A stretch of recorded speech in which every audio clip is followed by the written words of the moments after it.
We often make an assumption that because somebody's good at something, that they will be really good at managing other people doing the same thing.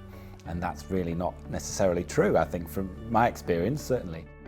My name is Andy Jenkins. I'm co-founder of My Leadership Strengths, and we provide online assessments and development for leaders across the UK and the world. There is no one best way of leading. It is really about the needs of the people that you're managing and leading or trying to influence. But I think there are some hallmarks of really good leaders. And so one of them is somebody who really understands and knows about their own strengths and their weaknesses. Not just things that they're good at, but things that they're really energized by, but also they're able to attend to and deal with their weaknesses. They don't just ignore them, which can be a challenge. You've got to face into some of those difficulties to enable you to progress. But I think the third thing that's really important and the hallmark of good leadership is that you can get the best from others. So that is about tapping into the strengths and the energies and the motivations of different people and realizing and really valuing what they can bring to the party.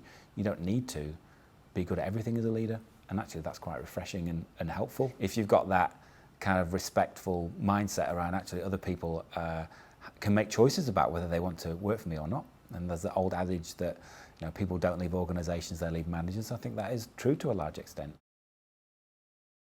That transition from doing whatever you do, maybe what you train for, and then leading or managing others is one of the biggest transitions you make in your professional life.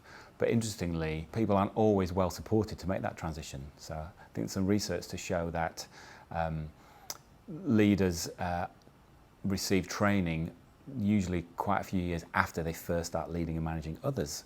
There's quite a big gap there in terms of learning habits from others or just making it up as you go along.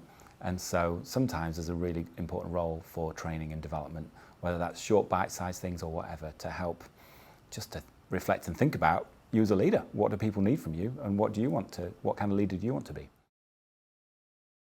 One of the big things we're seeing is that when people have been working from home in the pandemic much more, people are used to working on their own terms. So used to managing their own day and their time and their routine to fit around all those other things that are important in their life. So that transition that we're experiencing at the moment, where people are coming back into the workplace, they're serving customers again face to face, or they're in the office interacting with their colleagues, that comes with it a whole kind of different set of expectations that needs adjusting to.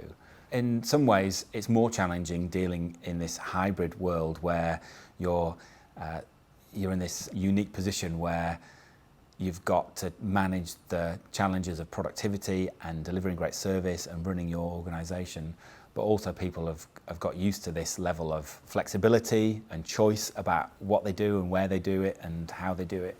And so I think that's a real dilemma for managers, but it makes things a little bit more complicated. It's not that you can't be dealt with, but it adds another dimension to it.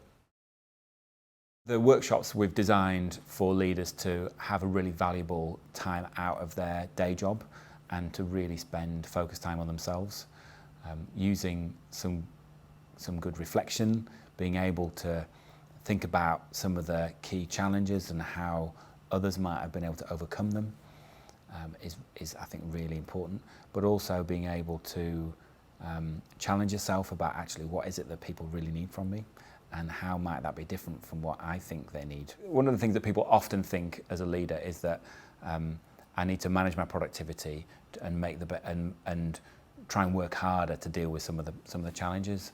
If I just get the time to solve problems, I'll kind of be all right.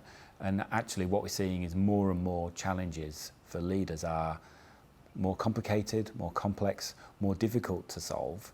They probably need input and perspectives from other people. And sometimes they're not always solvable problems, actually. They're things you need to manage and deal with, but they might change again. So I think shifting your mindset from being productive and being able to work through my to-do list and solve it all, you've got to have that flexibility to be able to step into situations that are quite dynamic, that are different and challenging, and you've got to be able to adapt and be quick on your feet. The thing about culture is that it's all around you, but you can't see it. And so as a leader, you've got to be aware of the impact you have, because generally speaking, as a leader, you're a role model. People look to you for direction, and the behaviour that you walk past and the behaviour that you set an example for is what people will follow, whether you like it or not.